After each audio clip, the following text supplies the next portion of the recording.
This is Christina Barr. You're watching Black Tea News.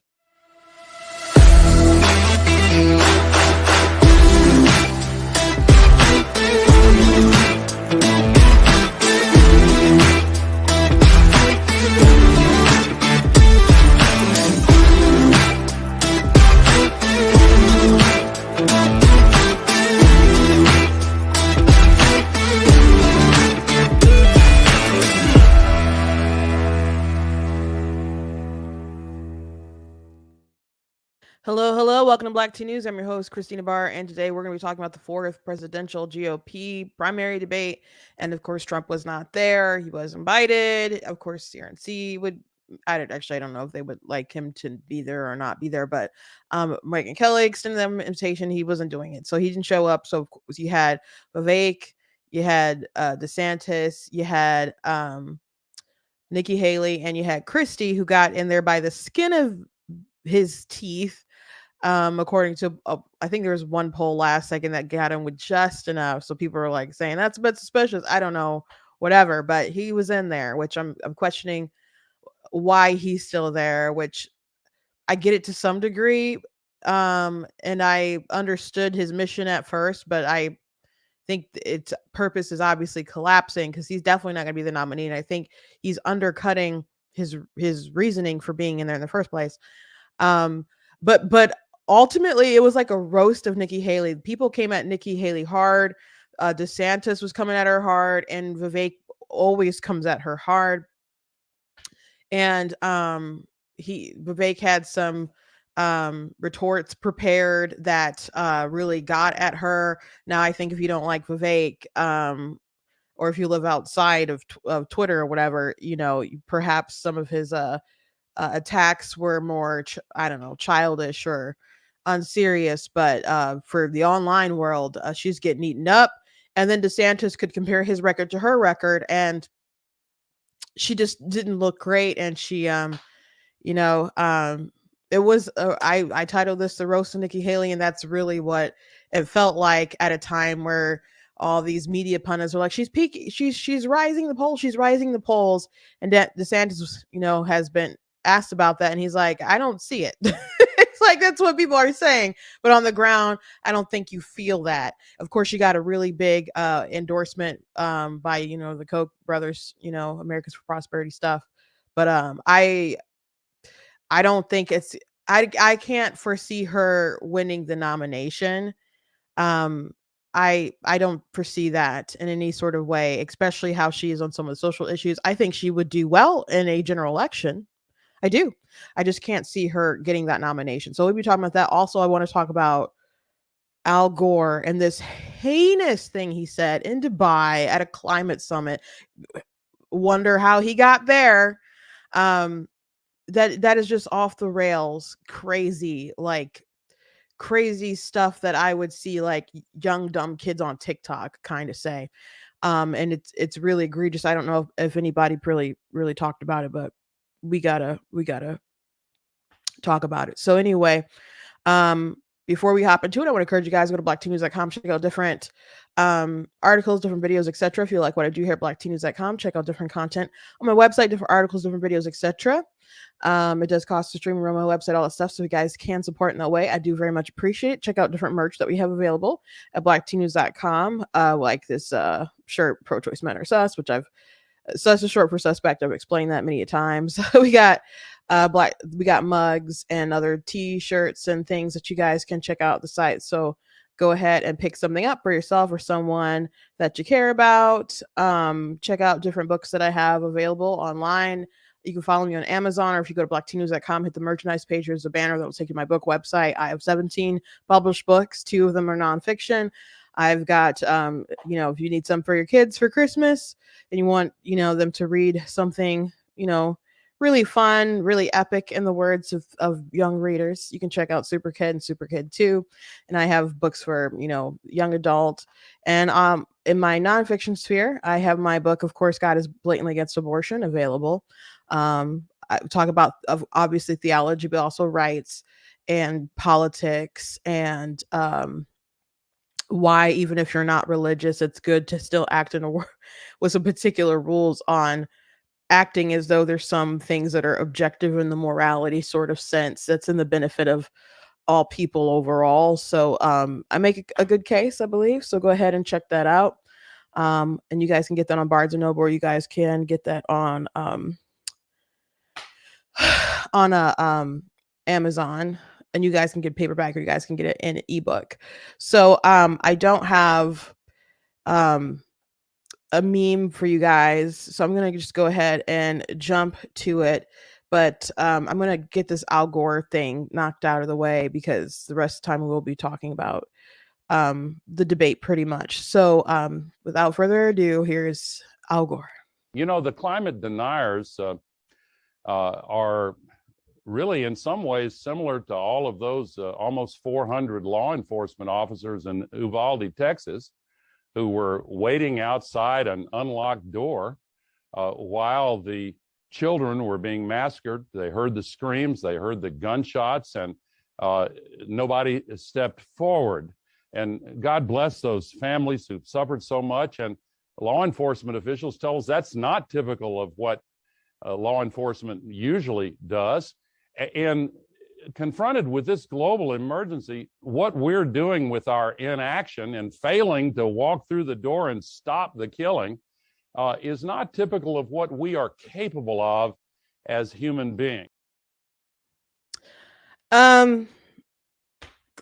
Uvalde was such a terrible, terrible thing. It's always terrible when there's any sort of little child being killed. It's always particularly terrible when there's some kind of mass shooting, school shooting. And but Uvalde, knowing that there are parents waiting outside trying to save their kids, and there were officers who wouldn't go in, and some were scared, and they were fighting back parents and not letting them go in, and like even restraining parents, stopping them from saving their kids while their kids are crying and screaming and afraid.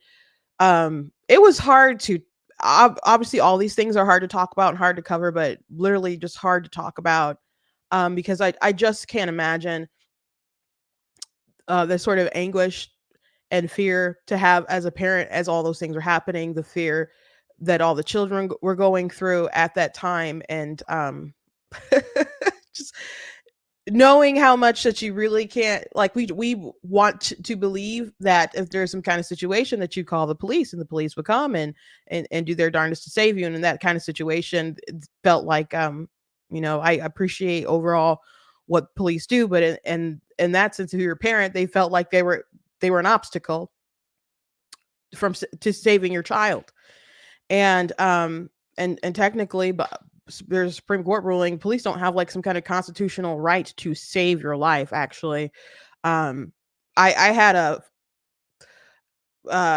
iffy feeling about teachers carrying firearms, because I'm like, what if something like, people keep saying like that is like the thing that could solve these issues, and I'm like, what if something goes wrong? Now that I hadn't done a lot of research at the time on it, I didn't realize how many like teachers actually do carry.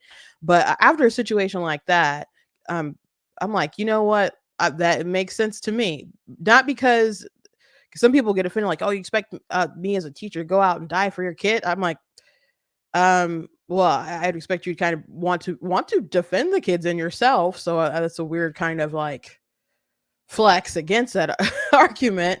But no, I just don't feel that it's right to put yourself in a position where you just be a fish in a barrel, especially if law enforcement isn't going to come in and save you. But to compare that situation, that horrific situation where children were dying right then and there, to climate change. After you like make a film and have a bunch of crap in your film that's wrong, after you already made claims, Al Gore has already made claims that we are beyond the point of like no return. I remember hearing Rush Limbaugh talk about Al Gore saying that we were like beyond the point of no return in like 10 years or something if we didn't do something drastic or whatever. And I remember Rush Limbaugh saying, "Start the clock. We're going to start the clock." Okay. And he made a clock on his website, a countdown clock for the 10 years or whatever, that about what Al Gore said. And then he forgot about it. I would check on it like periodically or whatever. Clock was still there. It might still be up somewhere on the internet. And then someone had to remind Rush, like, hey, that clock is about to run down. And so it did run down. And he made a little video of like everything melting down or something to just signify as a celebration of Al Gore being wrong about these things. And so that time limit ran down, that clock ran down, Rush Limbaugh ran down. He's no longer with us. But here's Al Gore still saying crazy stuff about climate change at a climate change summit that I'm pretty sure he flew there to Dubai. I'm pretty sure people flew there to Dubai because how else would you probably get there? These people don't even live by their own ethics. And then when they make these predictions, these wild predictions, and they don't come true, they don't stand there with the egg on their face saying, I made some kind of gigantic mistake. They just go on continuing with their grift, lecturing people about electric cars and coal and so on. So many things that we've benefited from first world nations and stuff as other countries are trying to grow their economy and save their people and utilize fossil fuels, and they get the big lecture about how they need to pump the brakes on everything. Which some of them are like, are you kidding me? That doesn't make any sense. But we're not ready to advance in the way that they want us to with electric cars and all sorts of different things. But they don't care. They don't care how much more expensive it's going to make everything, the cost of living and so on. In Michigan, they just passed a bunch of environmental bills and stuff that's gonna make things more expensive, but that's their agenda. That's what they're pushing for, even though there's other technological things that we can advance on that can help us in regards to tampering this. But these wild, disastrous sort of predictions, comparing it to a crazy, and I know all these people are crazy who go and commit these mass shootings, but the Uvalde person was incredibly insane. There were lots of red flags, but so to compare the danger of climate change and the children being murdered there to what you think might happen, knowing that you've got so much wrong, is so egregious. It reminds me of the dumb takes from Harry Sisson, and there's that other kid, I can't think of his name, and how Harry didn't say, but some other kid was like, "Oh, January 6th is my generation's 9/11," and and stuff like that. Just really, really crazy things. How and I don't know if he realized it was crazy while he was saying it, because he was like, "Oh, and these families, my heart," like maybe he was trying to clean it up as he was saying it, but just chill the heck out and just go somewhere. Go somewhere else. It's such a disgraceful comparison. Such a hysterical comparison for a man who's gotten so much wrong. So much wrong. How long are we going to just take it? Take people like AOC and all these folks, knowing that they've gotten so much wrong. Bill Maher had Candace Owens on, and they were talking about climate change, and she mentioned how it's climate change now, what in the name has changed, and Bill, I don't know, pretended or just went senile for a minute, and he's just acting like he didn't know that they changed the name, and that there's been different climate things throughout the years. And so she mentioned like global cooling. He's like, there was no global cooling, or people didn't really think the earth was cooling, and that was just like one article from one thing. And I did a TikTok where I had a piece of that interview with Candace and Bill, and I brought up Leonard Nimoy did did a video talking about how experts were talking about how there's going to be global cooling. My dad remembers when they were saying that kind of stuff. So you can say things are going up a degree or two or whatever, but the sort of alarmism that they're trying to sell, where they have the audacity to compare children being gunned down at a school while officers aren't going in and they're holding back parents, that very real tragedy that was the utmost nightmare that you could possibly have as a parent, to climate change is just really crazy. Al Gore is not going to be the one to save anyone from an existential crisis with the planet. It's not going to be men like Gore. It's going to be someone like Elon Musk or something. It's going to be some kind of genius with some kind of innovation or something.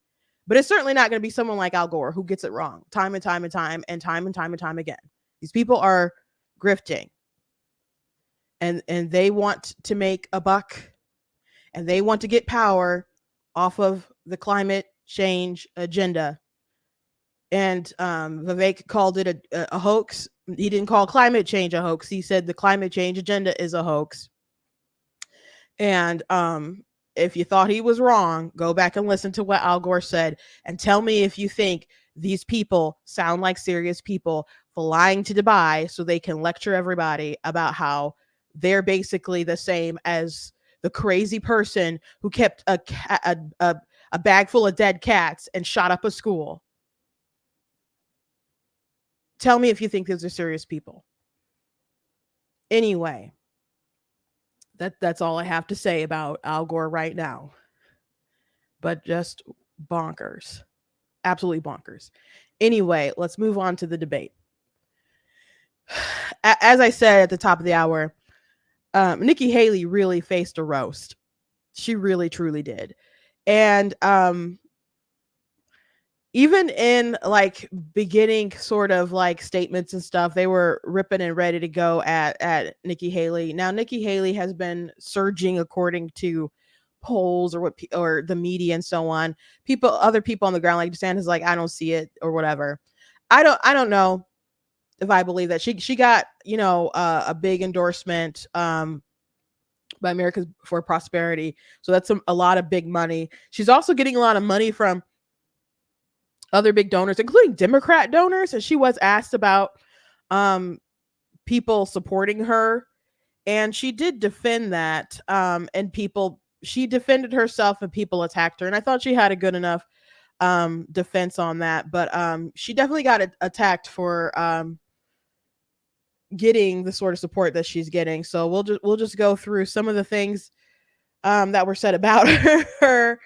And as far as debates, I thought it was an interesting debate. If you wanted to watch one, I think, there's only one that was like super hot mess to me, but I think they've been pretty interesting, even absent of Trump.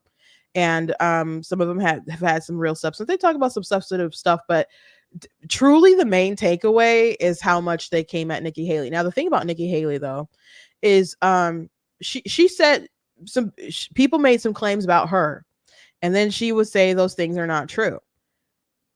There's some tape of the things that she said that she's saying aren't true. Things that we've already discussed and gone through on the show that I guess we'll go through again today. Now, if she felt like she misspoke or if she had a change of heart, she needs to just say that, as opposed to be like, you're lying, Ron, you're lying, Vivek, that's not true. Just keep clarifying the position or whatever. Like gender policies on not having anonymous people online and wanting them to show ID and other things like that, so you can cut down on bots. She says she has rationale and reasoning for all the positions, and some you can debate, and some are you can understand, but you still don't like and don't want her to go too far. But she said the things that she said. If she's moved away and changed her mind, she's changed her mind. If she misspoke, she misspoke. But just, when people are like, there's a tape. There are literally tapes. And then she'll go after Ron DeSantis for really dumb stuff. Really, really, really, truly dumb stuff. And it happened during this debate. So it wasn't a good debate for Nikki Haley. When after the debate, they asked her how she thought she did, how it was, and she's like, it was fine. Fellas, when you hear it, I'm fine or whatever, maybe there's something else up. She had a rough night. She really did. And Chris Christie tried to come to her aid a time or two. So maybe when he drops out, people are suspecting that he'll probably throw his support behind her, which I think isn't a lot of support to go around and is probably a waste of time. I don't think that Nikki Haley can get enough votes to be the nominee and beat Trump. I don't think that can happen, especially with some of her answers and some of the things that she said. But here's Vivek talking about Nikki Haley and some of her donors. Megyn, I think there's a time and place for everything. We need somebody in the White House who absolutely is going to be a fighter when it counts. And I did say that there were some good people on that stage in that third debate. Doug Burgum was on that stage at that time, and I'll say that jokingly. Ron DeSantis is a good person, too. I want to go back, though, to Nikki Haley's comment from earlier that she is somehow not responding to the will of these donors. Nikki, you were bankrupt when you left the UN. After you left the UN, you became a military contractor. You actually started joining service on the board of Boeing, whose back you scratched for a very long time, and then gave foreign multinational speeches like Hillary Clinton is, and now you're a multimillionaire. That math does not add up. It adds up to the fact that you are corrupt. And when I said they were bought and paid for, I meant the Republican establishment, not the Democratic establishment. Now you have Reid Hoffman, the person who's effectively George Soros Jr., funding lawsuits across this country against Donald Trump to keep him off the ballot, funding left-wing causes. We discovered this week that he is one of Nikki Haley's largest supporters. Larry Fink, the king of the woke industrial complex, the ESG movement, the CEO of BlackRock, the most powerful company in the world, now supporting Nikki Haley. And to say that doesn't affect her is false, because it's after that meeting later that day that she says that every American needs to be doxxed by having their ID, their government-issued ID, tied to what they say on the internet. So I think that this is far more corrupt than I even imagined when I entered politics. But I will say this. It is going to take a leader from the outside, with fresh legs, from the next generation to unite this country. Not the broken politicians who are puppets of the puppet masters, but the actual people in this country. Thomas Jefferson was 33 when he wrote the Declaration of Independence. I think it's going to take somebody whose best days in life are still ahead to see a country whose best days are ahead of itself. And I think I can reach that next generation better than anybody else in this race. Thank you. Now, I'm pretty sure that was his opening question. And Megyn Kelly asked, like, Vivek, you, in the first debate, you came at everybody. And then there was another debate where you were like, oh, these are good people up here. And so she was basically saying, like, you're flip-flopping a lot on kind of your personality here. Like, and that's where he's like, no, I said there were some good people here, but, Ron is fine. He went after... I haven't really seen him go after Ron too much. It's really like Nikki Haley. He's been like, adversarial with, and also Chris Christie. He said something pretty rude to Chris Christie. He told him to, go ahead and have a meal. I do have that clip. I don't know if I'm gonna end up playing that or not, but he can be a pretty rude guy. So I thought, her question was, valid. But he answered it a bit and then immediately went on the attack with Nikki Haley. Now, Nikki Haley, she did end up, talking about her record, defending herself and saying something about the donors. And, hey, if they want to support me, I don't work for them, but they want to know what I think. And she's not doing things for them. I have been a conservative fighter all my life. I was a Tea Party candidate when I became governor. We opposed every single corporate bailout we possibly could. We passed tort reform. We passed one of the toughest illegal immigration laws in the country. We passed pro-life bills. We moved in unemployment from 11% to 3%. We took on the unions, and we took on Obama when it came to the unions, the Syrian refugees, and everything in between. And so I've had a fight. And so as much as Ron says that, that's not true. But when it comes to these corporate people that want to suddenly support us, we'll take it.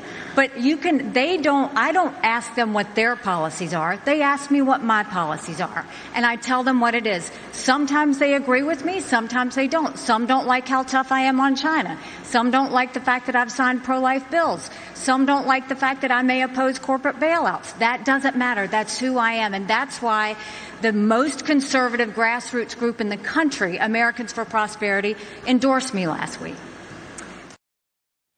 So I don't know about them being the most conservative group, but I mean it's a lot of money. I'd probably be pretty excited to get that particular endorsement. And I thought that was a pretty good answer to the charge about, donors supporting me. And at another point, she said everyone else was jealous, which I don't know if Vivek is jealous about people donating money when he has plenty himself. I mean, I guess it's always nice when other people want to invest and you don't have to spend your money, but other people have big donors. I don't, I think more people were kind of baffled at them supporting Nikki Haley, and they don't want the momentum to continue, but I don't know. It was quite the charge, but let's get to the things that Nikki Haley claimed. The people said that she claimed that she didn't say. So there's a discussion about Nikki Haley and her wanting people's names. Now at first she was on a Fox News interview and she said something about I don't know if that's the first time she said it, but the first time I noticed it, that was spawning off different conversations. She was on Fox News talking about it and about how there's different bots online and stuff. And she would rather like people have to identify themselves to be able to be on social media. And so eventually she went on a podcast, the Ruthless podcast. And someone named Comfortably Smug online was like, what about me? And she's like, well, if Smug is your real name, that's fine. And you can have Smug in parentheses. So she reiterated that, yes, you do need some kind of ID. Now she got a lot of smoke for that. So she ended up walking it back some. And she's like, well, I think, Americans should have free speech, but not these bots from Iran and other stuff like that. But the question is still, how do you plan to enforce that and know that everyone is real if they're not proving who they are with some kind of, verification or whatever? So, that's another question I guess they could dig deeper into, but here's a little bit about the showing of the names. She said, I want your name. She as President of the United States, her first day in office, she said, one of the first things I'm going to do, I said we were going to get the millions I want of your name. She wants government ID to dox every American. That's what she said. You can roll the tape. She said, I want your name. And that was going to be one of the first things she did in office. And then she got real serious blowback, and understandably so, because it'd be a massive expansion of government.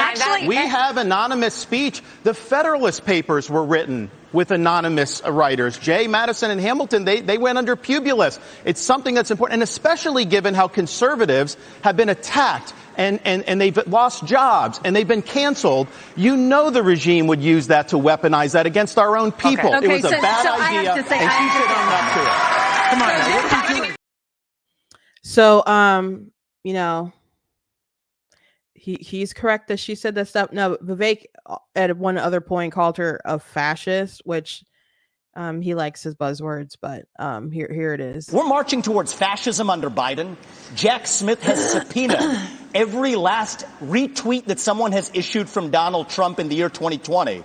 The only person more fascist than the Biden regime now is Nikki Haley, who thinks the government should identify every one of those individuals with an ID. That is not freedom. That is fascism. And she should come nowhere near the levers of power, let alone the White House. So here's the clip from the Ruthless podcast. It's short, but it proves the thing that they're talking about.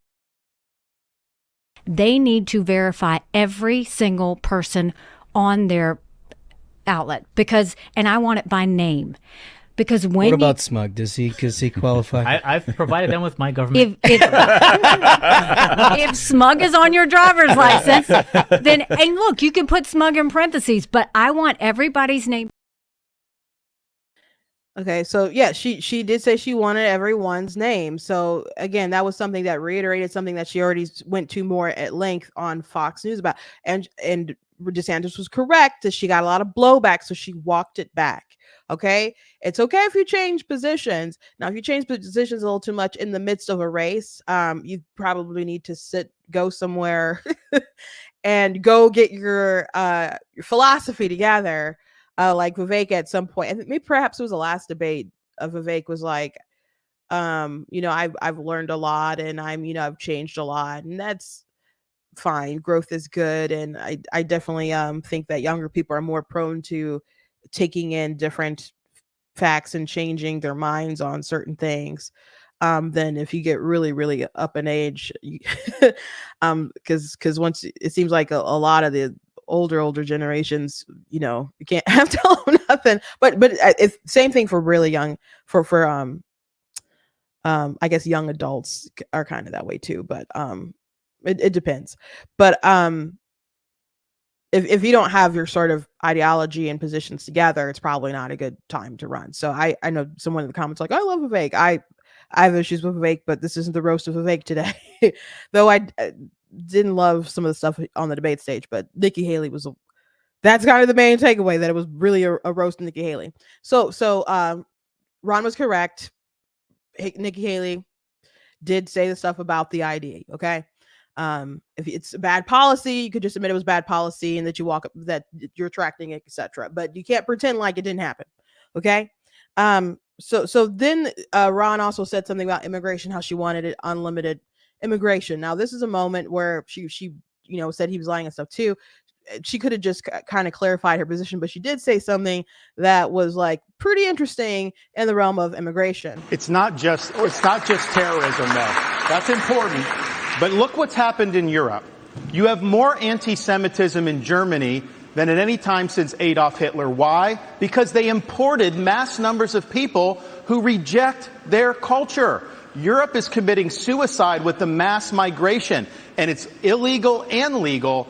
Nikki Haley said the other day there should be no limits on legal immigration, and that corporate CEOs should set the policy on that. There needs to be limits on immigration, and we should not be importing people from cultures that are hostile. So, for example, I said with the Gaza, you had some of the squad wanted to import 300,000 people from the Gaza Strip. I said, no, we're not taking anyone from Gaza because of the anti-Semitism and because they reject American culture. So we've got to get smart about this. We cannot let the United States be like Europe.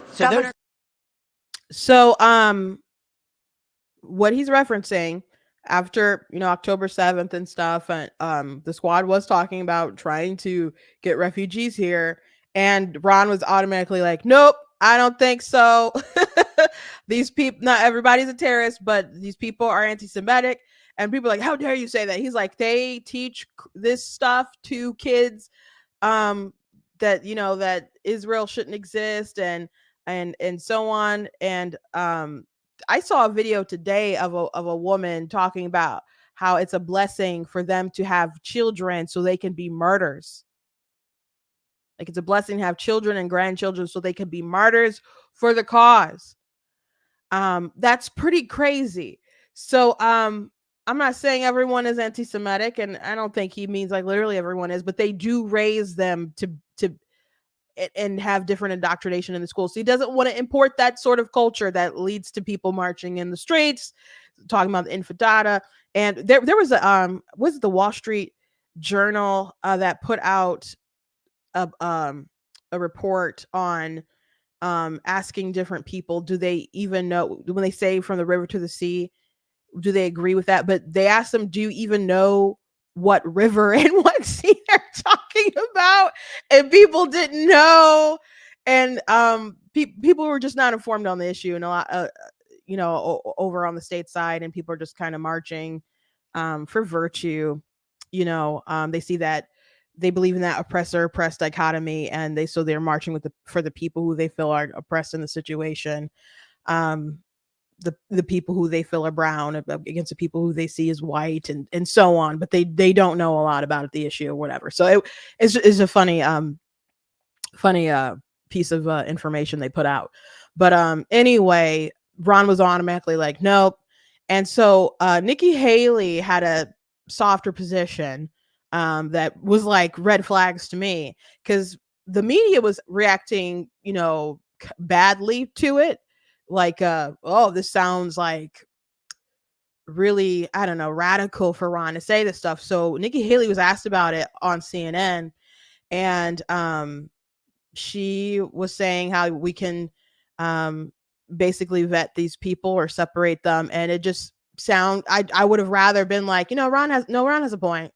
And I know they're running against each other, but I would have rather, I wish she was kind of like, no, Ron does have a point, and we don't need to like have anybody now. Since then she's I believe has been like, no, the other Arab nations need to like take them in. They don't need to come here.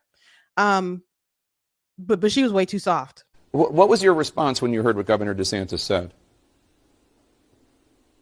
I dealt with this every day for 2 years. And, what I can tell you is you have to realize that whether we're talking about Gazans and Palestinians, all of them don't, you've got half of them at the time that I was there didn't want to be under Hamas's rule. They didn't want to have terrorists overseeing them. They knew that they were living a terrible life because of Hamas.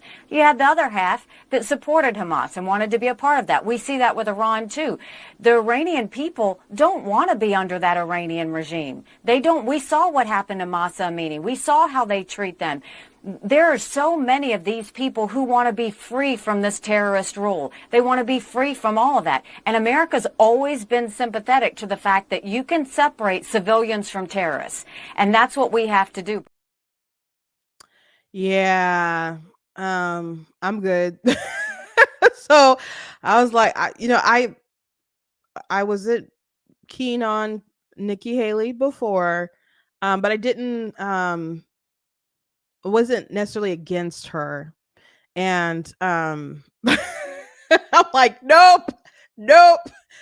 After that, again, she could have just been like, no, he's the right idea. But Ron like replied back to her interviews after his interviews and started saying things like, she wants to say things that are politically correct, and I just want to do what's best regardless of how people feel about it. And I feel like that kind of sums up the difference. And I'm not saying that Nikki Haley doesn't want to do what's right or doesn't have some good positions. That's not what I'm saying. But I think there's still a desire. And granted, you want to win a general election, so I get it. And you want to appeal to the moderates, moderate Democrats, independents, etc. But there is a little too much of I want to be liked. And DeSantis is kind of like, I'm going to do the right thing, let the chips fall where they may. And it's worked out well for him in Florida. And that was a swing state. And he didn't win by much when he was first elected. And then he won by re-election by, 19 points. And just they decimated the Democrats, man, in Florida. So I understand wanting to make an appeal to the other side. But I think you can do that while still being true to your convictions if you know how to like explain them. If they're bad convictions, you need to drop them. But if they're good, they're worth defending. And I'm kind of getting more of a general sort of critique now, not particularly this issue, but at the time when we covered this particular issue, I noted that I think that most people who go to the ballot box anyway, we got to be on Ron's side. Like, no, we're good. We're full here. We're full. But back to the comment he made about Nikki Haley saying that she wanted like unlimited immigration. She made a comment on the campaign trail about how we have caps on immigration and how things need to be reformed and how we need to look toward corporations to basically tell us what we need. When it comes to legal immigration, it's a broken system. It shouldn't take someone 10 years to become a citizen. But what we need to do is reform it. So for too long, Republican and Democrat presidents dealt with immigration based on a quota. We'll take X number this year, we'll take X number next year. The debate is on the number. It's the wrong way to look at it. We need to do it based on merit. We need to go to our industries and say, what do you need that you don't have? So think agriculture, think tourism, think tech. We want the talent that's going to make us better. Then you bring people in that can fill those needs.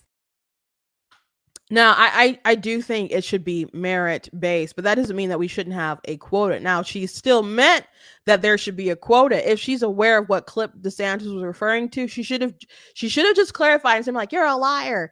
Now, there is a phrase, if you're explaining, you're losing. But there's at this point, there was a couple things that she just like, you're lying, and there's tape.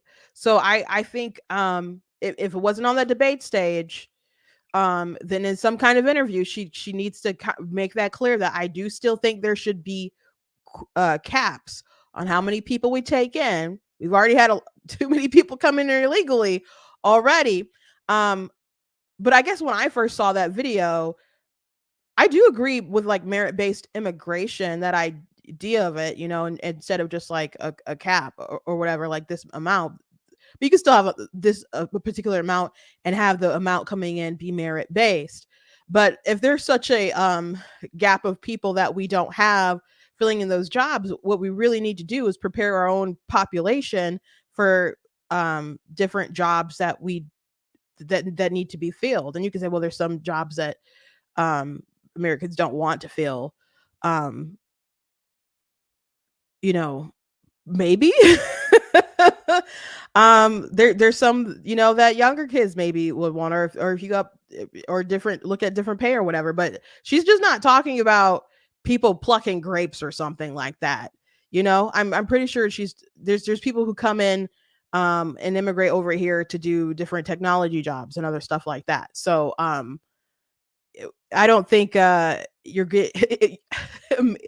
arguing for merit for people to come in to do like low skill agriculture jobs, So I didn't think that was a tremendous answer for a country that has had so many people illegally immigrate into the country. I think a lot of people kind of feel like we're full right now. And I'm not saying nobody should immigrate in, but I think that clip speaks more to DeSantis, what he said being true, than her just denying it. But there's wiggle room that she could have clarified, but she just was like, you're lying. Okay. The next thing, the bathroom bill. And this was the dumbest back and forth. She tried to come for DeSantis on saying that, well, there was a time where you said that they weren't a good use of your time. Why would you try to attack this man that way, knowing that he passed a bathroom bill, knowing that he passed a parental rights and education bill, which, by the way, I don't have the clip here, but she referred to the parental rights and education bill. Excuse me. And we talked a lot about it on this show. And it was really awful how many people were trying to smear that bill, smear the intention, smear Ron DeSantis for that bill. And people are calling it Don't Say Gay. It doesn't say anywhere that you can't say gay. People don't even know what's really in the bill. It is only a couple pages long. We read the whole thing on the show at the time. She called it the Don't Say Gay bill. And she had said that it didn't go far enough. So she was trying to take the high road with the position while like coming for him.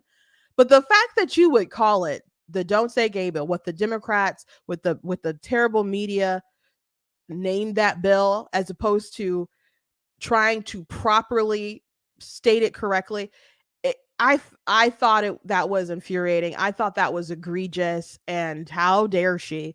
When my sister ran for chair of the Michigan Republican Party, and there were different attacks that we were thinking about or could use on her opponent. There was a lot of things we could use on her record. There's one video I made when I worked for the Michigan Republican Party, 50 reasons not to vote for Hillary Clinton. And we're like, well, we could do a 50 reasons video. I really could have, but some of the things that we would have came at her at, it would have drew a spotlight on some other, elected officials and other stuff like that. And perhaps they who voted in a similar sort of way. And perhaps they did need that light shine on them. But my sister was running for the chair of the party, and the goal of the chair is to get Republicans elected. So we didn't want her to act in a way that would lead to Republican scrutiny or future Republican losses. So we were always trying to think of the race in a way of what was good for the party, and as if she was going to win the position, obviously. So and it was very close. Very interesting story for another day if you haven't heard it before. But Nikki Haley calling it the "Don't Say Gay" bill. What if you're gonna be the president and you're gonna be the face of the party, you spreading the "Don't Say Gay" line around, like, how dare you do that? Just refer to it as the name of the actual bill. The Parental Rights in Education. We know what the name of it is. You're on a News Nation at a Republican primary. You don't have to call it by the smear nickname. A lot of people know it by that name because of the smear and how much people talked about it. People with millions of followers on TikTok smearing as a "Don't Say Gay." But we all know it's a Parental Rights in Education bill. So you could just call it by its name. So I don't understand the intention of doing that, besides trying to throw Ron under the bus again. But stop. Be honest about the good thing that he did for his state. Be honest about that. And if you can't be honest enough about a Republican doing a good thing for their state, then you don't deserve that position of the president. You don't deserve it. So it was a quick moment. It was so quick.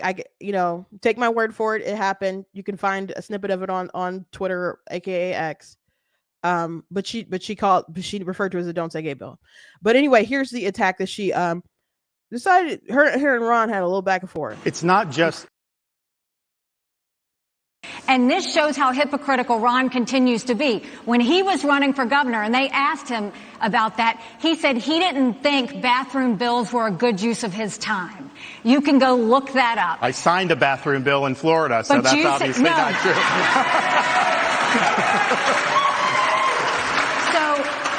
So the idea that you would say that I was against it, that. You didn't. You killed it. I signed it. I stood up for little girls. You didn't do it. And there was this going on. I was actually just in South Carolina. Some of the legislators told me at the time there were boys going into the girls. That's the whole reason why they did it. No. And so they say when she does that explanation that doesn't hold water. And this is the upstate of South Carolina. Ron, I signed the bill. I protected the girls. South Carolinians? She did not do it. Do you know South Carolinians? Because South Carolina. Yeah. What a fail. What a spectacular fail. There's a clip that has circulated around a lot with Vivek talking about Ukraine, and he asked Nikki Haley to name like 3 provinces that you would send like troops to, and then she just was looking straight at the camera or whatever, and he's like, you can't even name 3 provinces. And then Christie came to her defense, and then he's like, that just means that you can't name the provinces either, and she ended up naming like 3, but she got something wrong with Crimea. I think she like confused it or whatever. So she did end up saying it, but just wasn't in like the snippet that was like viral and going around. So I think she said it like within the involvement of the exchange. So people are like, he just ended her. This was way more finish him, Mortal Kombat death blow. It just really goes to show you how stupid of her attacks are on Ron DeSantis, to come at him, try to undermine this really, really strengthening thing that he did, and think that you can just cut him off at the knees, just opening yourself up to such a huge line of attack. All the attacks that she's had on him have been so dumb. Like, you were against fracking. Like, Floridians don't want to frack in the Everglades. Like, fracking's good, just not there. So there's just so many times she's come at Ron for things that just were dumb. And there are other examples too, but this was just like by far the worst. Like, it wasn't worth your time. He passed the bill. Why would you do that? Why would you do that? So anyway, to the bathroom bill situation, she did brag about she did brag about shutting down the bathroom bill. When I was governor, the bathroom bill was happening in North Carolina. I don't know if you remember that, but they had an issue of, you had to show your birth certificate on which bathroom you were going to use or something like that. And I remember a state senator in South Carolina filed a bill, and I strong-armed him and I said, we are not having that in South Carolina. So she she's talked about it several times. She's glad that she stopped it. So there was also another situation about he brought up that, and she denied this, about allowing trans surgeries and other kind of stuff like that. And so there's a clip that was circulating around maybe 2 days ago. And the interview isn't from 2 days ago, but it was just really making the rounds. So she should have had a better prepared remarks, because people were talking about it. So it was obviously going to come up at the debate, where she said the parents should decide the law should stay out of it. Now, if the parents should decide and the law should stay out of it, what about the parents who are for chemically castrating their kids, etc.? So if you're saying the law should stay out of it, you are for allowing the people to have the surgeries and so on. So she tried to deny that was her position. And you guys can be the judge. I got to share my screen because we're going to watch the snippet on YouTube. By the way, just shout out to the chat. I see you guys are at least on YouTube. It seems you guys are enjoying yourselves today. There's some suggestions, I think, about what my fan should be named. And I saw tea sippers and tea baggers. Tea sippers.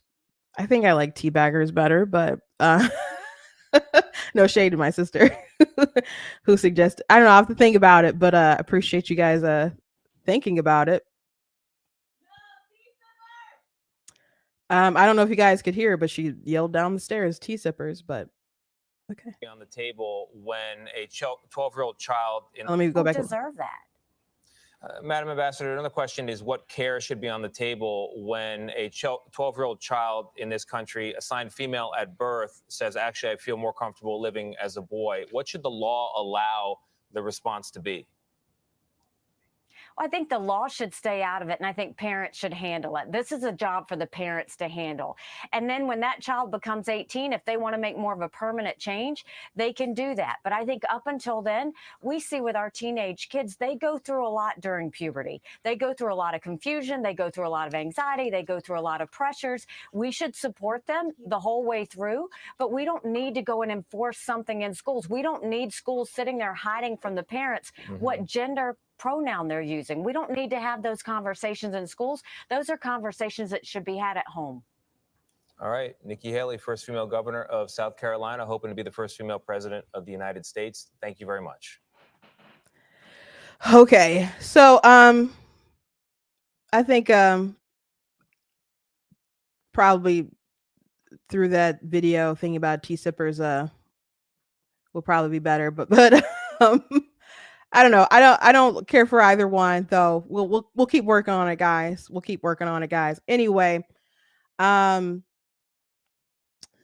so Nikki Haley said it should be up to the parents. So, and the law should stay out of it. So in Florida and other places that, like in Tennessee, they're like, no, we think that we should protect kids. And Chris Christie had a answer on this, and we'll play that as well. But if her position is that the law should not allow the mutilation of the kids and stuff, because she did say in the debate, like, if kids can't get tattoos, then they shouldn't be able to do that stuff.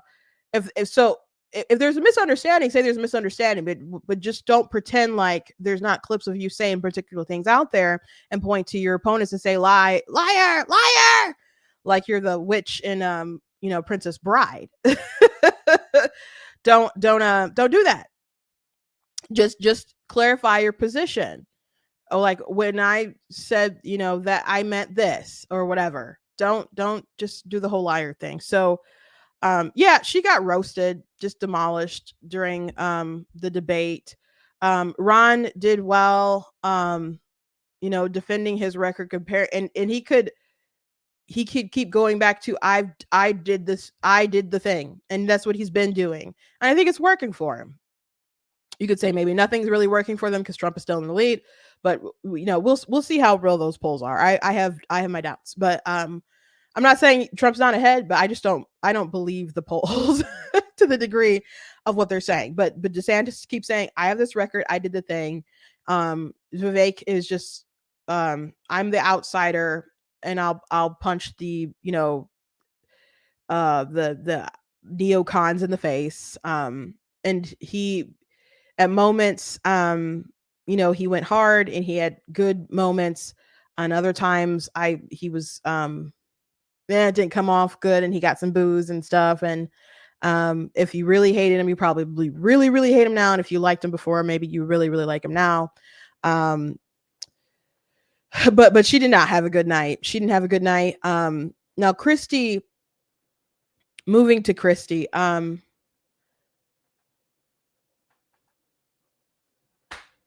Chris Christie, I don't know why he's still in this thing. And if he was running to make sure that Trump was not the nominee, it's now getting to a point where you are only helping him win. Because if the best chance is that everyone consolidate around someone, the longer you stay in, the worse it'll get. Now, if you feel like you need your platform to be able to say the things that folks won't say, I guess I get that. I guess I understand that. But at the same time, he's still coming after the other opponents. So if he was just kind of nice to everybody, except for Vivek, I think it's worth him for his objective to be mean to Vivek. But if, but he went after all of them for like, all these guys said that they would vote for Trump, even if he was convicted. All these guys, they're too soft. They're afraid to say the real thing. I'm here. I'm the one, everyone hates me because I'm saying the truth. And actually that was Megyn Kelly actually opened up with Chris Christie talking about everybody basically hates you. So why why are you in this thing? Why are you still doing this thing? And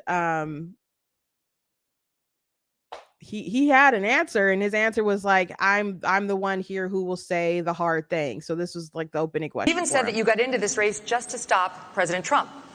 His approval rating with Republicans is currently at 81%. Yours is at 25%. Your best state is New Hampshire, and even there, 2/3 of GOP voters say they would be angry and disappointed if you won. Respectfully, Governor, you have not stopped Mr. Trump, and voters may wonder how you could possibly become the nominee of a party that does not appear to like you very much. Yeah, well, look, Megyn, it's often very difficult to be the only person on the stage who's telling the truth, and the only person who is taking on what needs to be taken on. I look at my watch now. We're 17 minutes into this debate, and except for your little speech in the beginning, we've had these three acting as if the race is between the four of us.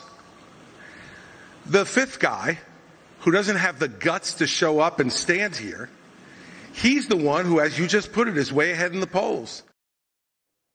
So that was the opening monologue or for Chris Christie. He would also like at times, like DeSantis was asked, like, are you willing to send troops on the ground to go rescue civilians who were kidnapped in Israel? And what about like these forces that are attacking our ships? Are you willing to, how far are you willing to take it? And DeSantis, he's like, I'm willing to do whatever I have to do or something. It wasn't, I mean, I guess that was a yes of an answer, not very specific. And I don't know how specific you always want to get with foreign policy stuff anyway, because you never know what you're going to do exactly until you're in the office. And there's some things I don't think you should blast, but I guess I would believe that he would do whatever he, to go at least save some troops and wouldn't allow us to, just keep being hit on our bases across the world, and putting our troops in harm's way. But then he went on to some kind of other like monologue, and Chris Christie's like, you were asked a direct question, and I'm the only one here who will answer questions. You won't answer questions, etc. Blah blah blah. So it wasn't like the worst like attack in the world or whatever. But I question, like, if you're still coming at other people, do you have an agenda to coalesce around someone? Because you're not going to be the nominee. You're not going to be the nominee. She's right. People don't like Chris Christie. People didn't like him before when he ran in the past. People don't like him. He has no chance of being the nominee. He has no chance of being the nominee. So especially with some of the comments that he made regarding gender ideology and stuff. So he had a firm like no laws on the books against it because we're for limited government and stuff. So that limited, it sounds all fine and dandy, except when you remember that we're talking pretty much about child abuse here as the base would pretty much describe it. So he's really out of touch, I would say, with this issue, and as Megyn Kelly lays out in the question itself.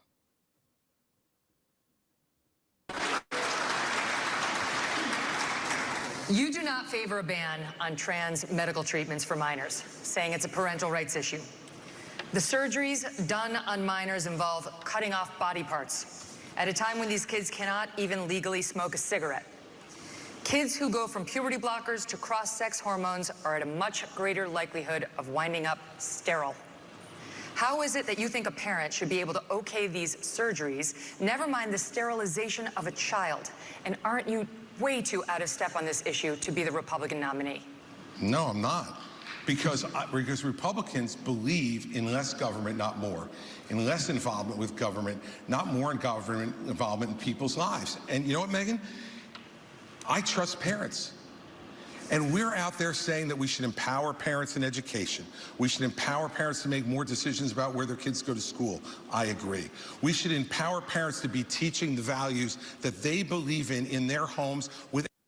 So values in chopping off or sterilizing your children is not the same.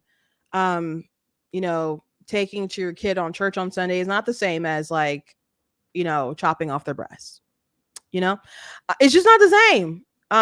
Deciding whether they're going to go to this school district or that school district or be homeschooled is not the same as making it so they can never have kids again. It's just not the same. It's just not the same. As Ben, talked about this on his show, he said, if you don't have the freedom to just pick up a brick on your kid's head. I mean, that would be abuse, right? So when you think of it that way, and him saying, I just trust the parents, I think a lot of parents are believing that they're doing maybe the right thing for their kids. However, there's this is like medical malpractice that's being done to everyone, I think, basically, but especially the kids. And I don't know why you can't kind of see it that way. It's some pretty serious stuff going on. And then they tell these parents, like Chloe Cole, which DeSantis brought up her name. I can't remember when she started hormones, maybe like 12, 13 or something. It was maybe it was 11 or 12, but at 15, she chopped off her breasts. And she's concerned about, being able to ever have children. And of course she couldn't, nurse them because of what was done to her. But they told her parents, would you rather have a dead daughter or an alive son? They emotionally blackmail these people into compliance. So this really seems like a weird position to be all like, no, limited government. Like, do you believe, like, if a parent said, I think the best thing for my child is if I chopped off their arm, would we be cool with that? because the parent loves their kid? Or would we say that's crazy? So when they're talking about doing irreparable damage to their reproductive system or chopping off different pieces of their body that develops in a way because of their natural, how the body is naturally ordered for creation, procreation and stuff, is that okay? I don't think that's okay. So I definitely think he's out of step, but I'll let him finish. But this is not the same as deciding where you're going to send your kid to school. Without the government telling them what those values should be. And yet we want to take other parental rights away. I'm sorry. As a father of 4, I believe there is no one who loves my children more than me. There's no one who loves my children more than my wife. There's no one who cares more about their success and health in life than we do. Not some government bureaucrat, you look at these jokers down in Congress. It takes them 3 weeks to pick a speaker, and up until 2 days ago, they couldn't promote somebody in the military in the United States Senate who earned their new rank. And we're going to put my children's health and my decisions in their hands for them to make those decisions, for Joe Biden to make those decisions, for me and for my wife. Let me just say this. This is not something I favor. I think it's a very, very dangerous thing to do. But that's my opinion as a parent, Megyn. And I get to make the decisions about my children, not anybody else. And every parent out there who's watching tonight, you start to turn over just a little bit of this authority, the authority they're going to take from you next, you're not going to like. I'll stand up for parents each and every time. So, it's not a value to chop off your kid's wiener, to chop off her titties. It's really not. Really not. I don't understand what's hard to get about that. Like, you can love your kid more than anyone else in the world and be a crackhead and not be fit to take care of them. And you might love them more than anyone else in the world and do cause some kind of harm against them and maybe need to be separated from them. Like, so just this idea of like, because it's your kid and you love them so much, that doesn't mean that they're always safe and that you don't need the state at some point to get involved and protect the child. I would prefer limited government, but that doesn't mean that I don't think that there are uses for the government. And we have limited government because we live in a society where we don't have chaos kind of rate. Let everybody do whatever they want to do without being governed, and then have to, like, I don't have the freedom to go off someone and they don't have the freedom to off me. If we got rid of rules about offing each other, then you could say we just live in a society where we could do whatever we want. But because I want to protect my right to life and they want to protect their right to life, we allow ourselves to be governed, and we give the government a limited amount of power so they can protect our liberties. So if there's this egregious sort of malpractice and harm being done against these kids, I would think that that's fine for the state to come in and say, yeah, you can't chop off their titties. So these kids can't even drink alcohol, you know, get tattoos, etc. Really weird position for Christie. And the more he talks about it, knowing the harm that it causes, the more kind of heinous and sinister it just comes off. And I don't think that's his intention. I just think he's so off the ball with that. Total swing and a miss. Now, Megyn Kelly did ask a question to him, and I just want to point this out to be fair to him. She said that he had signed a particular bill that he didn't really sign, and he said that she was wrong. And so I did look at the different fact checkers and stuff, and they said that that technically Megyn Kelly was wrong here. So they added some context and stuff that we'll get to, but I just want to go ahead and play that section. Let's talk about him. When you were governor in 2017, you signed a law that required new guidelines for schools dealing with transgender students. Those guidelines required schools to accept a child's preferred gender identity, even if the minor's parents objected. Not true. And it said that there is no duty for schools to notify parents if their son or daughter changes their gender identity, allowing this serious issue to remain a secret between the school and a child. How is any of that pro-parental rights? By the way, that's simply not true. You're doing what you accuse me of, Chris. It is absolutely true. That's simply not true. That's simply not true. That law was put into effect in 2018 and regulated in 2018 after I was out of office, Megyn. No, we did not, Megyn. We did not issue those guidelines, and you're wrong about that. Simply wrong. I have stood up each and every time. So I think if this... Someone just asked the question, like, why do we need fact checkers for someone who should have been prepared? Yeah, I thought this was a low point for Megyn here. He was so adamant about her being wrong. I was like, well, let me really check this out, because I would assume that Megyn wouldn't get something like that wrong. But he appointed a person to write the regulations or whatever that did end up leading to those particular guidelines. But he himself, didn't issue those guidelines itself. So it's he was correct or whatever, but so failed dig there, which was unnecessary because this was after the thing that he already said anyway, which is, in my opinion, bad enough. But let's continue watching that clip because it leads to some more interesting exchanges. One issue that's disqualifying is this one. I stood up every single time for parents to be able to make the decisions for their minor children. But parents... Every single time, parents should make those decisions. And by the way, you know what? Every once in a while, parents are going to make decisions that we disagree with.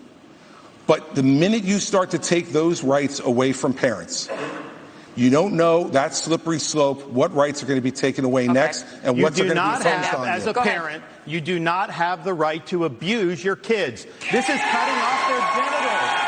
This is mutilating these minors. These are irreversible procedures, and this is something that other countries in Europe, like Sweden, once they started doing it, they saw it did incalculable damage. They've shut it down. I signed legislation in Florida banning the mutilation of minors because it is wrong. We cannot allow this to happen in this country. And I know Chris disagrees with me, and I think he has an honest position.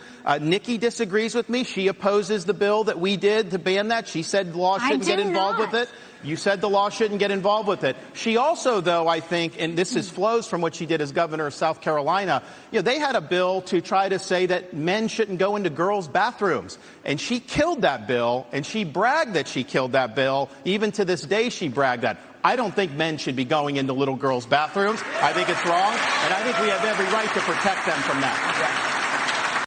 So you guys saw where that ended up leading with her trying to come at Ron and it just being a spectacular sort of fail. And I already played for you guys the clip of her saying the law shouldn't be involved. Parents should decide. So again, if that's not the way that she feels anymore, or that's not the way she felt, she needs to clarify her position and not be like, that's not true. Because there's receipts. We bring the receipts here. So Christie's definitely not getting the nomination, especially after those particular convictions. He's not some kind of alternate to Trump. People don't like him. I can understand how he made it to, be the governor of New Jersey, which is, pretty blue state. But winning the Republican nomination right now, not going to happen. And his mission, as far as wanting to be the one who talks tough and puts things into perspective about how Trump can't be the nominee. I get that. I understand that mission.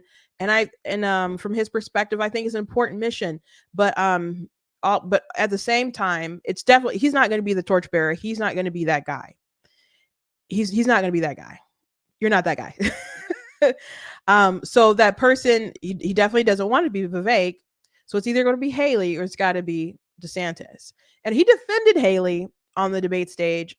And he came after Ron, not particularly hard, because I don't think there's a lot you can really come after Ron for, because he does have a good record, especially if you're a Republican. Now, if you're a Democrat, there's lots of things you probably disagree with his policies or whatever. But a lot of people have the dumbest sort of attacks on Ron. So if he's going to drop out, which he has to drop out eventually, I assume he's probably going to throw his weight around behind no pun intended, around behind Nikki Haley.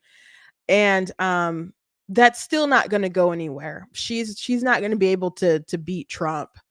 It's going to be hard for any of them to beat Trump, especially with so many of them still in the race. But if there was going to be some kind of coalescing around someone, I think the person with the best chance to be the alternative to Trump is Ron DeSantis.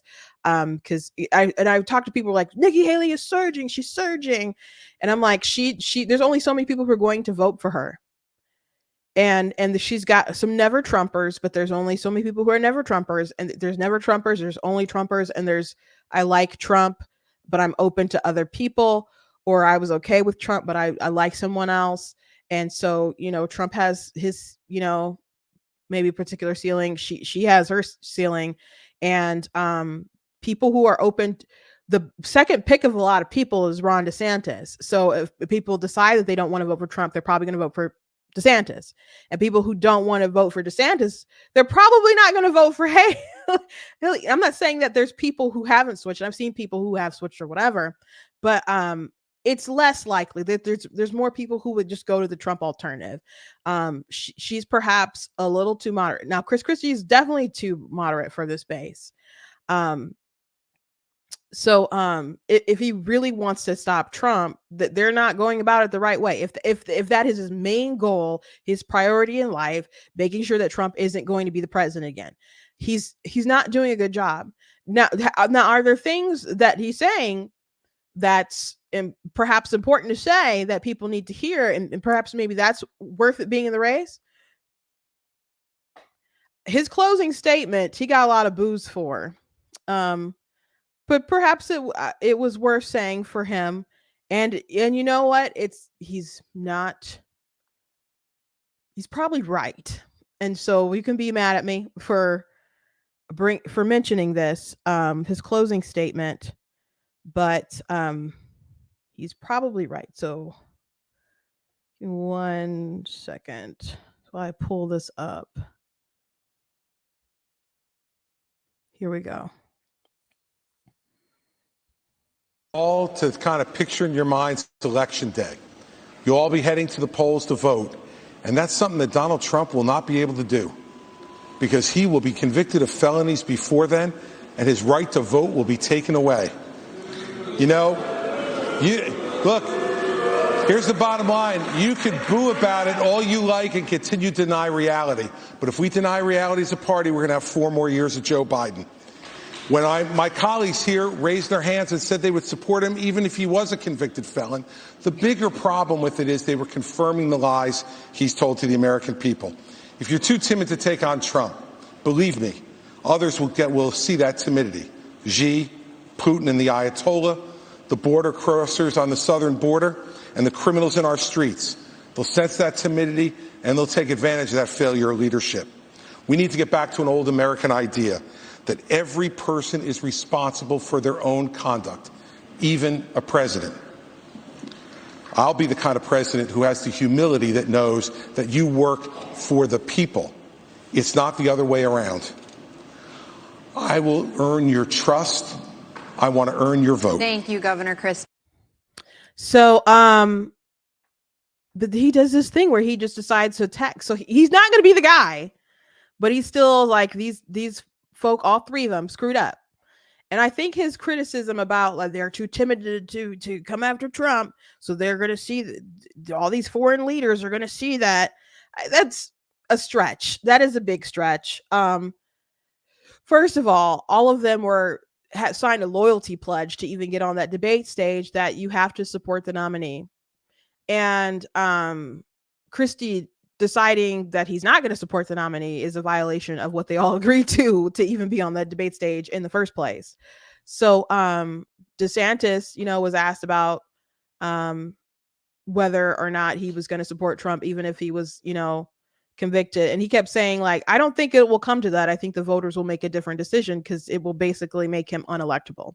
And there were so many pro-Trump people were so mad about that. I'm like, Yeah, he's his point. His point. But he said, I made a pledge. I'm gonna stick to the pledge or whatever, and I don't want Joe Biden to win. So it's at the end of the day, is it really just about just wanting to do what they? It's not their ideal situation. They're running. They want to be the president. So Trump winning isn't the ideal situation. They're hoping that the voters pick a different situation. But do they want Joe Biden to be the president? Obviously not. Obviously not.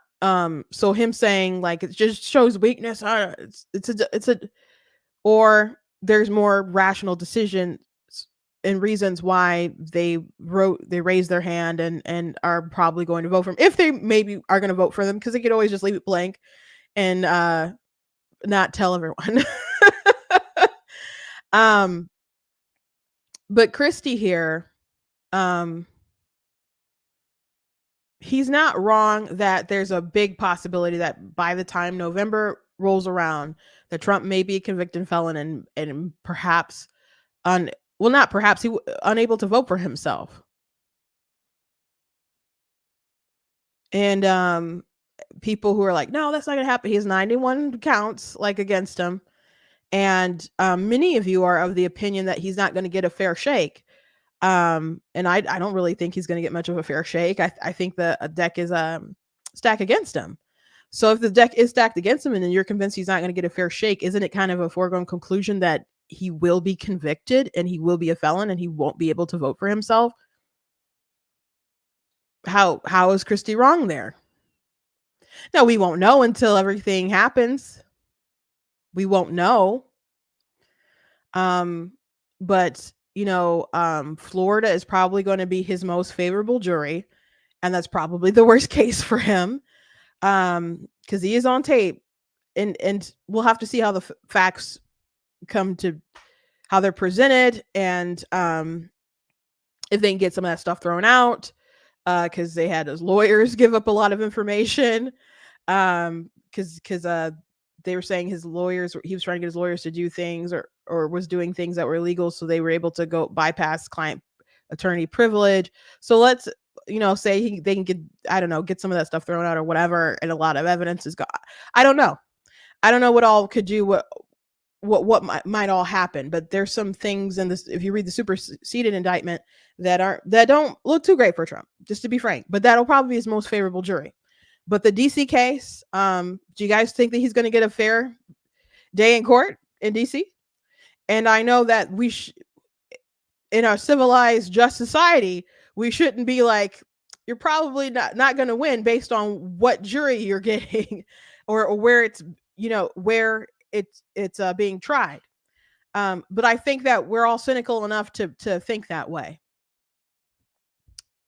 So there's a lot of people who are like, I don't care, I'll vote for him no matter what, I'll write his name in it, even if they remove him from the ballot. You can do that. Joe Biden will still be president come November 2025. I'm sorry, January 2025.